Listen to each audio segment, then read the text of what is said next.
Hello दोस्तों, the Acharya classes में आपका स्वागत है। तो क्लास 12th की फिजिक्स का अनसॉल्व पेपर हम शुरू कर रहे हैं। इसमें आपको बता दें, हम 2022, 23 और 2024 में जितने भी न्यूमेरिकल पूछे गए हैं उसको इस वीडियो में बताएंगे। और आपको बता दें, ये न्यूमेरिकल की तीसरी क्लास है। पहली और दूसरी क्लास में लेसन फर्स्ट का न्यूमेरिकल बताया गया है और इस तीसरी क्लास में ये दूसरे लेसन का। ठीक है, तो आपको बता दें जो अपना टारगेट है वो 90 प्लस है। ठीक है, 95+%। तो यहाँ पे आपको हम बताएंगे। सबसे पहले देखिए 2024 में पूछे गए सभी न्यूमेरिकल। तो इसमें आज हम आपको बता रहे हैं 2024 में जितने भी न्यूमेरिकल पूछे गए हैं वो सभी न्यूमेरिकल।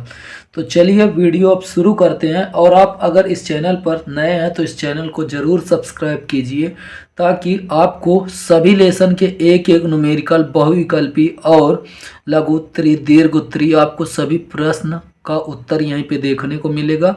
और आपको अलग से कोई भी चीज़ पढ़ने की ज़रूरत नहीं, ना विद्या, ना कॉपी, ना नोट्स। केवल आप वीडियो देखिए और आराम से तैयारी कीजिए। तो चलिए दोस्तों, अब आपको न्यूमेरिकल बताते हैं। तो देखिए, एक क्वेश्चन दिया है। पहला क्वेश्चन 2024 में देखिए एफएस में पूछा गया, क्या 2 वोल्ट, ठीक है, 2 वोल्ट के स्रोत से 10 माइक्रोफैरड। आपको बता दें, न्यूमेरिकल लगाने के लिए सबसे अच्छा तरीका यही होता है कि जैसे ही संख्या मिले आप संख्या के बाद तुरंत देखेंगे मात्रक दिया होता है। ठीक है, तो आपको पता होना चाहिए। यहाँ पे दिया है, देखिए 2 वोल्ट। तो देखिए वोल्ट किसका मात्रक होता है, तो विभव। तो हम यहाँ पे सीधा लिखते हैं विभव। ठीक है, विभव V बराबर क्वेश्चन में दिया है 2 वोल्ट। ठीक, आगे देखिए के स्रोत से 10 माइक्रोफैरड। ठीक है, 10 माइक्रोफैरड। फैरड किसका मात्रक होता है, धारिता का। तो हम यहाँ पे लिखेंगे धारिता C बराबर, धारिता को C से प्रदर्शित करते हैं, दिया कितना है 10 माइक्रोफैरड।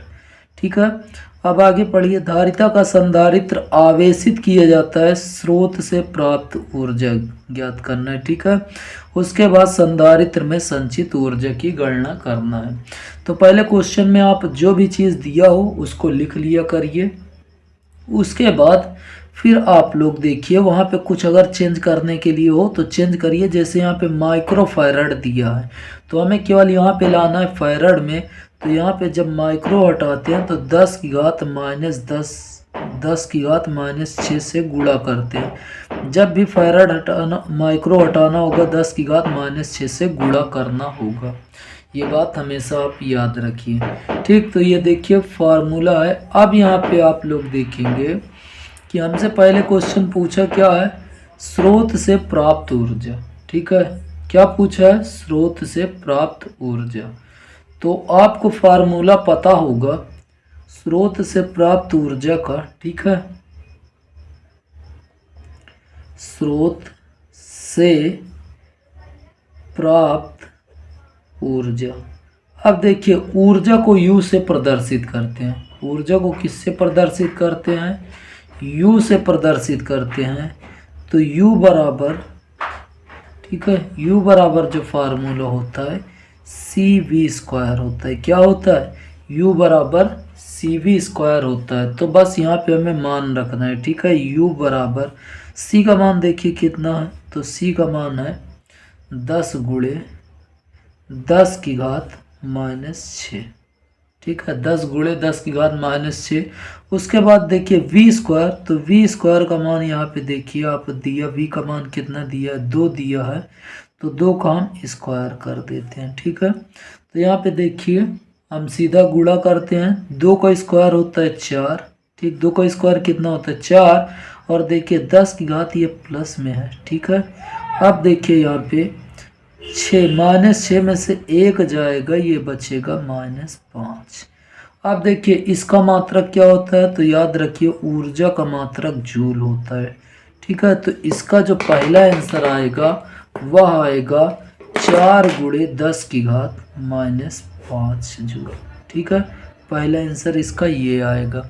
अब देखिए दूसरा क्वेश्चन जो पूछा है अगर आपको ये नहीं पता ये फार्मूला कहाँ से आता है, तो देखिए फार्मूला आपको बता दें, फार्मूला होता है Q बराबर CV। अगर आपने पढ़ा होगा Q बराबर क्या होता है CV, और U बराबर जो होता है, U बराबर होता है Q इंटू V।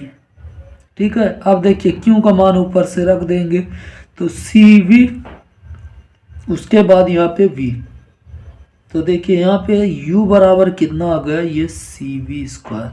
तो आप देख सकते हैं फार्मूला भी कहाँ से आया है। ठीक है, तो आप इसको ना लिखेंगे तो भी कोई दिक्कत नहीं, आप फार्मूला ये रफ है। ठीक है, रफ कार इतना तो आप लोग को समझ में आ गया होगा कि फार्मूला भी कैसे आया है।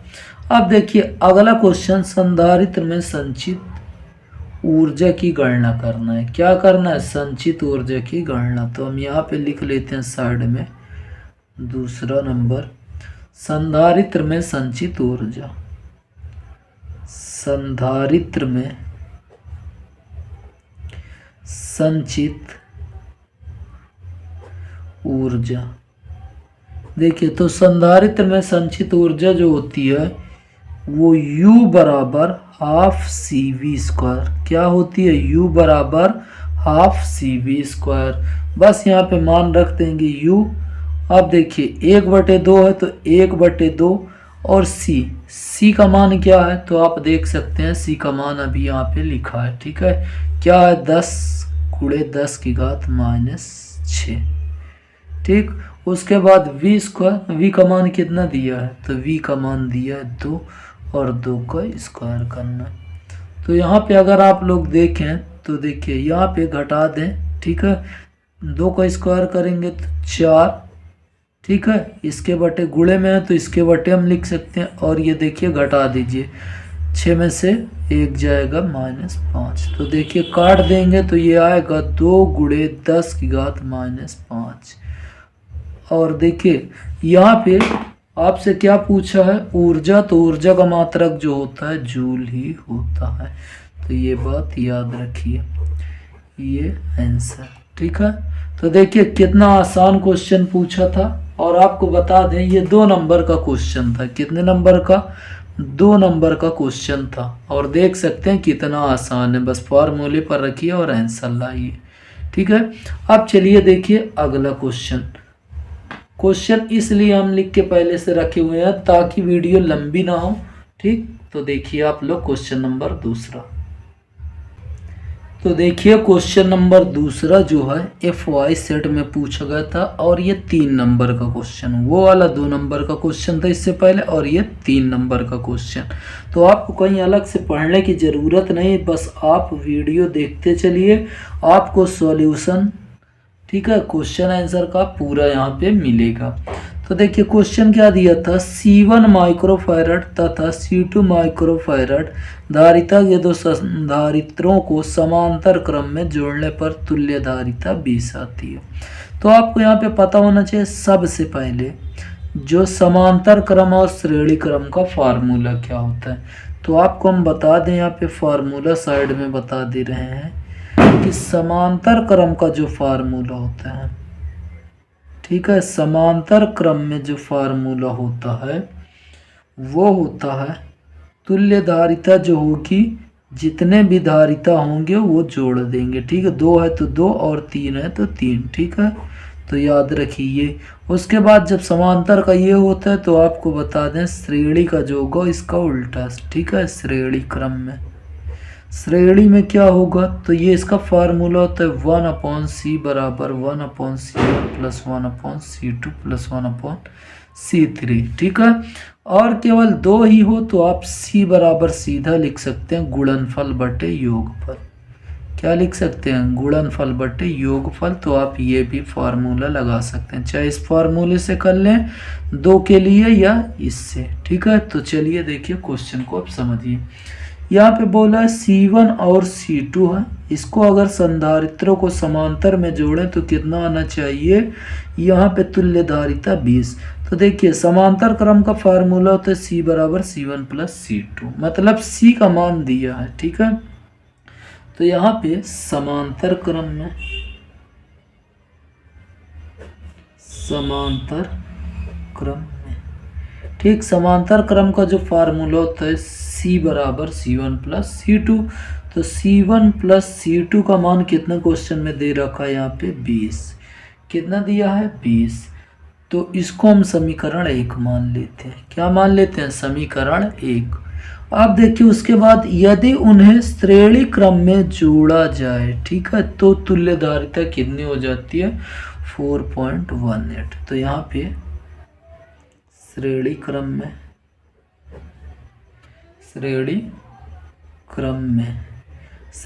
में जब C1 और C2 को जोड़ेंगे तो ये आएगा। देखिए फार्मूला सीधा 2 ही है, 2 धारिता, तो उसके लिए ये फार्मूला, ठीक है। तो इसका मान आप देखें C1 into C2 upon C1 plus C2 बराबर दिया है, यहाँ पे कितना दिया है? 4.8। कितना दिया है? 4.8। तो अब यहाँ पे अगर हम देखें तो यहाँ पे अब देखिए C1 और C2 का मान दिया है समीकरण 1 से, ठीक। समीकरण 1 से देखें तो यहाँ पे C1 into C2, C1 plus C2 का मान देखिए 20 दिया है, ठीक। यहाँ पे 4.8। अब इसका इधर गुणा कर देंगे, ठीक है। जब इसका इधर गुणा करते हैं तो C1 इंटू C2 अगर 20 का इसमें हम करेंगे तो ये आएगा 96, ठीक है। कितना आएगा? 96 माइक्रोफैरड। देखिए 0 भी आएगा लेकिन दशमलव की वजह से 0 यहाँ पे कैंसिल हो जाएगा। तो इससे हम समीकरण 2 बना लेते हैं। तो समीकरण 1 और समीकरण 2 बन गए, ठीक है। जब ये फार्मूला बन गया तो हम एक फार्मूला जानते हैं, ठीक है। वो फार्मूला क्या है आप लोग देखें तो C1 माइनस C2 का अगर हम होल स्क्वायर का एक फार्मूला देखें तो इसका फार्मूला होता है C1 प्लस C2 का whole square minus 4C1 C2, ठीक। सबसे बड़ा लॉजिक इसमें यही था। तो यहाँ पे देखिए अगर इसका हम होल स्क्वायर जैसे हटाते हैं तो C1 माइनस C2 बराबर जो होगा इसके ऊपर रूट आ जाएगा। तो देखिए C1 प्लस C2 का whole square minus 4C1 C2, ठीक है। अब यहाँ पे आप लोग देखिए C1 और C2 का मान दिया है, ठीक। C1 प्लस C2 का मान क्वेश्चन में दे रखा है 20। कितना बोला है? 20। तो 20 का square minus 4 C1 into C2 का मान देखिए कितना दिया है? 96। कितना दिया? 96। तो ये इसके ऊपर रोड लगा दीजिए। अब यहाँ पे अगर आप देखें तो देखिए 20 का जो स्क्वायर होता है 400, 20 का स्क्वायर 400 और देखिए इसमें गुणा करेंगे तो 4 छंग 24, 4 छंग 24 हासिल लगे 2, 4 9 36, 36 2 38, ठीक। कितना आएगा? 38। अब यहाँ पे रूट, अब यहाँ पे अगर हम इसको देखिए घटाएंगे तो ये आएगा देखिए 400 और यहाँ पे 84, ठीक। 384।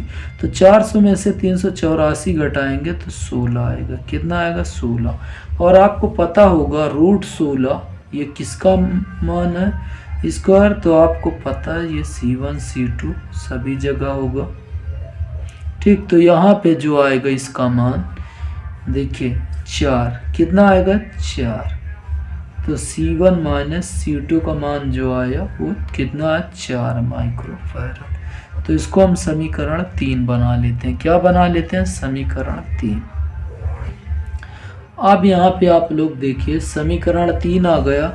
तो देखिए अब हम लोग क्या करेंगे? समीकरण 1, ठीक है। ये देखिए समीकरण 1 और समीकरण 3 से, ठीक है। समीकरण 1 और समीकरण 3 से हम जब करेंगे तो समीकरण 1 व 3 से, ठीक है।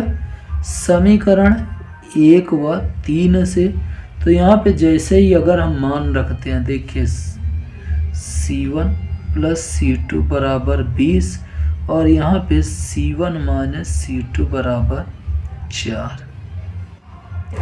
ठीक है। इसको अगर हम जोड़ देते हैं तो देखिए यहाँ पे C2 कट जाएगा। क्या हो जाएगा? C2 कट जाएगा और ये हो जाएगा 2C1 बराबर, यहाँ पे देखिए कितना होगा 24, और यहाँ से काट देंगे तो देखिए C1 बराबर आ गया 12 माइक्रोफैरड। जब C1 का मान 12 माइक्रोफैरड एक आंसर आ गया, तो दूसरा आप चाहे समीकरण यहाँ पे रख दीजिए 3 में या समीकरण 1 में।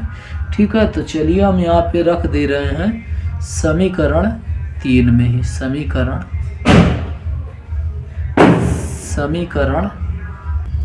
तो देखिए समीकरण 1 में ही रख देते हैं। समीकरण 1 में रखने पर C1 का मान, ठीक है, तो यहाँ पे C1 का मान जो रखेंगे यहाँ पे 12 प्लस C2 बराबर यहाँ पे कितना है 20।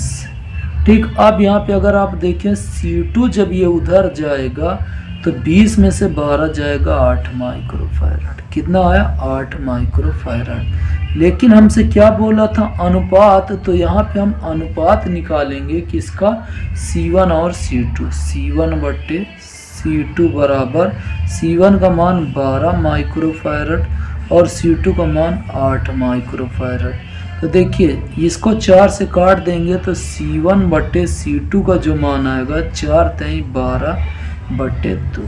तो इसका जो अनुपात आएगा 3:2। इसका ये आंसर होगा।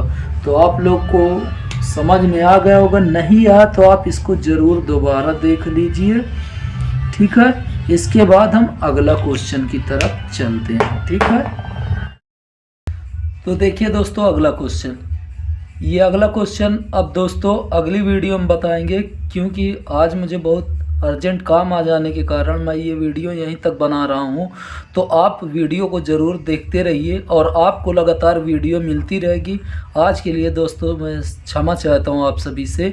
यह है कि आपको अगली वीडियो में 2023 और 22 के सभी न्यूमेरिकल मिल जाएंगे। तो दोस्तों आज के लिए इतना ही। आप अपना ख्याल रखिए और पढ़ाई करते रहिए।